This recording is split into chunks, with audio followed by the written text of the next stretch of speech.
Hi friends, ಎಲ್ಲರಿಗೂ ನನ್ನ ನಮಸ್ಕಾರ. ಇದು ವೈಕುಂಠ ಏಕಾದಶಿಯ ದಿನದ ಲಾಗ್.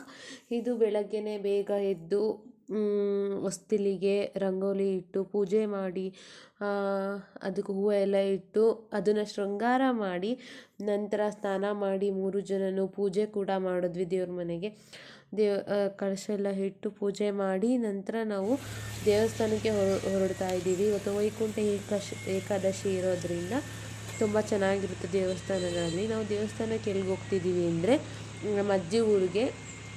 ಅಲ್ಲಿ ತುಂಬ ದೇವಸ್ಥಾನಗಳಿವೆ, ಬನ್ನಿ ತೋರಿಸ್ತೀನಿ. ಇದು ಆಲ್ರೆಡಿ ದೇವಸ್ಥಾನಕ್ಕೆ ಹೋಗಿದ್ವಿ. ಇದು ವೆಂಕಟೇಶ್ವರ ದೇವಸ್ಥಾನ. ಇದು ಎಷ್ಟು ಚೆನ್ನಾಗಿ ಅಲಂಕಾರ ಮಾಡಿದ್ದಾರೆ ನೋಡಿ, ನಾನು ಜಾಸ್ತಿ ನಂಬ್ತೀನಿ.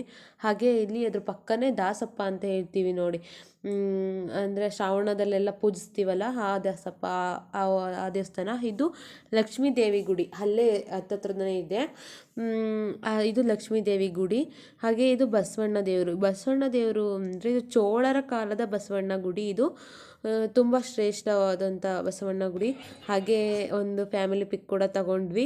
ನೆಕ್ಸ್ಟು ಅಲ್ಲೇ ಪ್ರಸಾದ ಕೂಡ ಕೊಡ್ತಾಯಿದ್ರು, ಪುಳಿಯೋಗರೆ ಮತ್ತು ಮೊಸರನ್ನ, ಲಾಡು ಕೂಡ ಮಾಡಿಸಿರಂತೆ. ನಾವು ಹೋಗೋಷ್ಟರಲ್ಲಿ ಖಾಲಿ ಆಗಿತ್ತು, ತುಂಬ ಚೆನ್ನಾಗಿತ್ತು. ಹಾಗೆಯೇ ನಾವು ನೆಕ್ಸ್ಟ್ ನಮ್ಮ ಆಂಟಿ ಮನೆಗೆ ಬಂದ್ವಿ. ಅಲ್ಲಿ ಹಂಗೆ ಸುಮ್ಮನೆ ಒಂದು ಕ್ಲಿಪ್ ತಗೊಂಡೆ, ಫ್ಯಾಮಿಲಿ ಎಲ್ಲ ಇದ್ವಲ್ಲ ಅಂತ. ಅರುಣವರು, ಪಾಪು, ನಮ್ಮ ಅಜ್ಜಿ, ಹಾಗೆ ನಮ್ಮ ತಂಗಿ, ನಮ್ಮಮ್ಮ, ನಮ್ಮ ಆಂಟಿ ಎಲ್ಲರೂ ಕೂಡ ಇದ್ವಿ. ನಾನು ಎಲ್ಲರೂ, ಹಾಗೆ ನಮ್ಮಮ್ಮ ಮತ್ತು ಅರುಣವರು ಹೊರಡ್ತಾ ಇದ್ದರು ಊರಿಗೆ.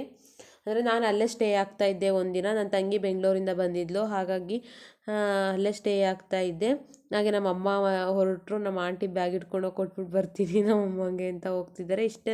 ಲೈಕ್ ಮಾಡಿ, ಶೇರ್ ಮಾಡಿ, ಕಮೆಂಟ್